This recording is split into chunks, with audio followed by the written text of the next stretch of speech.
Você está ouvindo Tesla Coil, a bobina do conhecimento. O que é gravidade? É uma força? É uma partícula? O que exatamente é gravidade? Então, nós temos dois físicos nesse podcast e um proto-economista. Então, os físicos, por favor, respondam. Somos proto-físicos também, né? Ainda não pegamos diploma, né, Gustavo? Protofísicos. Então, esse é um conceito, assim, né, relativo. Depende para quem você pergunta. Porque a gravidade foi das forças, a gente chama, né, de uma das 4 forças fundamentais. E a mais fraca delas.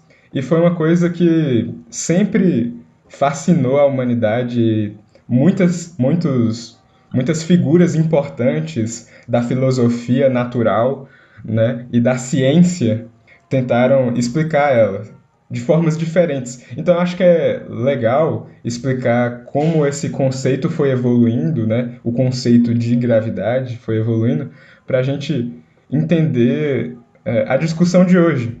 Porque nem mesmo hoje a gente ainda tem um consenso, assim, uma certeza do que, vamos dizer assim, é a gravidade, e dos seus efeitos, as suas consequências, a gente não compreende plenamente como ela funciona no universo. Então, a primeira pessoa, assim, o primeiro pensador que a gente pode falar aqui sobre, que tentou dar uma pincelada nesse assunto, foi o grandíssimo filósofo grego Aristóteles. Se a gente lembrar um pouquinho do ensino médio, tinha o professor dele, né, que era o Platão, que falava, nossa, as coisas ideais lá, tem o mito da caverna lá, o conto da caverna. Ele falava sobre coisas ideais e que o importante do ser humano era o pensamento. Já o Aristóteles quis ser diferente do professor dele e defendia que a gente precisava observar a natureza, que a gente precisava ser empírico, é mais ou menos o significado da palavra, que a gente precisava observar a natureza. E assim ele fez, né, ao tentar discutir a física e as ciências da natureza. Ele observou como as coisas funcionavam, né, no dia a dia e tentava explicar. Aí, por exemplo... Mas vamos pensar aqui no empirismo aqui. Eu acho que é interessante a gente pensar quando a gente fala de Aristóteles. Era um empirismo de contemplação da natureza. Ele não mexia nela, ele não pegava bolinha e ficava vendo as bolinhas cair, não. Ele observava a natureza agir por si só. É diferente da ideia de empirismo que a gente tem hoje.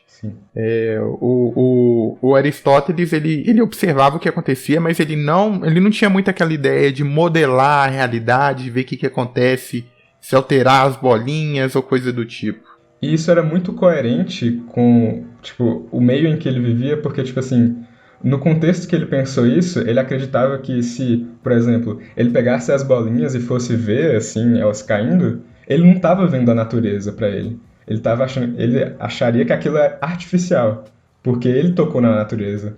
Então ele acharia que fazer experimentos não era natural. Então ele só observava mesmo, só contemplava, como você disse. E aí, fazendo essa observação do cotidiano, ele vem com explicações, né, mais filosóficas do que seria essa gravidade. Ele separa toda a realidade, assim, elementos, e diz que um elemento atrai ele mesmo. O que isso quer dizer? Ele separa, o elemento terra seria mais denso, mais pesado, então ele cairia.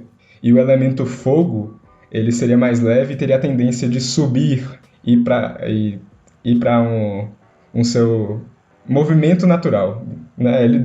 Eu acho que é bom a gente ser cuidadoso aqui com a questão de peso, densidade e tudo, né? Porque são conceitos que a gente pode considerar... O peso mesmo é um conceito moderno, né? Sim. A gente diria que cada elemento tem um lugar natural no mundo. O fogo, o elemento tende a subir, a terra e a água tende a ficar mais no centro da terra, né? Principalmente a água tende a escoar.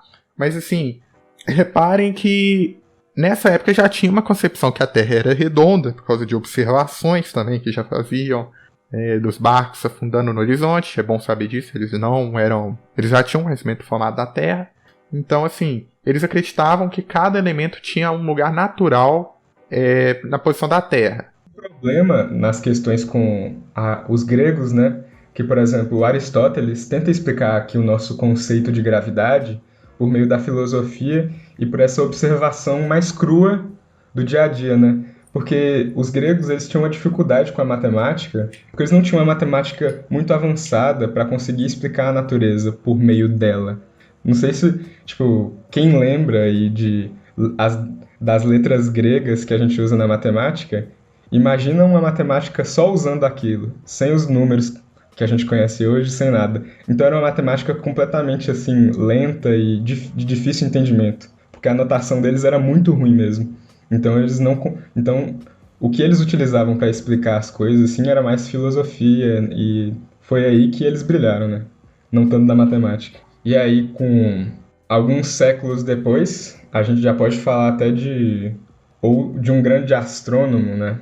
O Kepler, Johannes Kepler, ele vai porque essa visão de Aristóteles ela ficou por muito tempo sendo a visão dominante, né? E em outras coisas que ele falava também. Então, o Kepler vai ser o primeiro a trazer ideias mais parecidas com a astronomia de hoje, a ciência de hoje. Em outras áreas até, as leis dele que são muito importantes, por exemplo, para a nossa ideia de que a Terra não está no centro do universo, porque ele vai trazer aquelas leis de que os planetas fazem órbitas elípticas em volta do Sol, então ele vai tirar essa ideia. E na gravidade, ele tenta explicar, sabendo que da existência do magnetismo, sabendo que a Terra é como funciona, como um grande ímã. Na época o Kepler já tinha essa informação, então ele vai pensar que todos esses movimentos que ocorrem no sistema solar são consequências de uma força magnética. Então Kepler é muito importante nessa ideia de gravidade no sentido de ser o primeiro que acha que isso não é natural assim e que é uma coisa que tem alguma coisa a ver com a força física. Só que ele vai meio que pelo caminho errado e vai pensando no magnetismo. Ele tenta dar uma explicação física para aquilo, Uhum. tirando do é porque é. Ele tenta fazer uma explicação ali. Mas é aquilo, ele não tinha nenhuma relação de atração de massa com massa. Isso aí com Kepler não colava. Era o que tinha ali, ele tentou arrumar uma explicação que não colou muito bem, mas ele tentou. Ele fez a tentativa dele. O parte que você acabou de ouvir é parte do podcast Tesla Coil. Para ouvir o episódio completo, você pode clicar no link da descrição e acessar seu agregador de preferência.